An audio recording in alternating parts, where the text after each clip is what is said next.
په نن ویډیو کې به درته وښیم چې څنګه کولی شو د خپل فیسبوک لپاره یا هم ټیک ټاک لپاره وایرل ویډیوګانې انتخاب.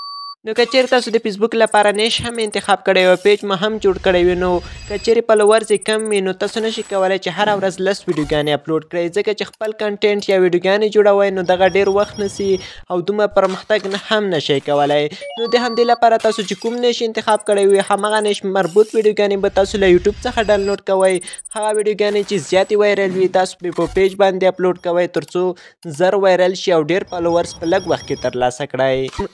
که چیرې تاسو په لومړي ځل زموږ یوټیوب چینل ته راغلی وئ، زموږ یوټیوب چینل در سره سبسکرایب کړئ ترڅو نوره معلوماتي ویډیوګانې هم تر تاسو در ورسیږي. نو راځم په یوټیوب باندې کلیک کوم. نو لومړی نیش چې دی فني ویډیوګانې یعنې خندونکې ویډیوګانې. نو راځم سرچ باکس کې فني ویډیوز سرچ. تاسو ته به مختلفې ویډیوګانې وښایي، خو چې کومه ویډیو ستاسو خوښه شوه او جالبه وه چې 7 سکنډه یا هم 6 سکنډه ویډیو وه، همغه ډاونلوډ کړئ او بیرته یې په پیج باندې اپلوډ کړئ. یا هم ځینې لانګ ویډیوز وي چې په هغو کې لنډ لنډ کلیپونه اچولي وي، نو تاسو کولی شئ که چیرې یوه 20 دقیقې ویډیو ډاونلوډ کړئ، تاسو کولی شئ چې له هغه څخه 100 یا هم 50 ریلز جوړ کړئ او پیج باندې اپلوډ کړئ. دوهم اسلامي ویډیوګانې سرچ کوم. اسلامیک ویډیوز په یوټیوب کې سرچ کړئ.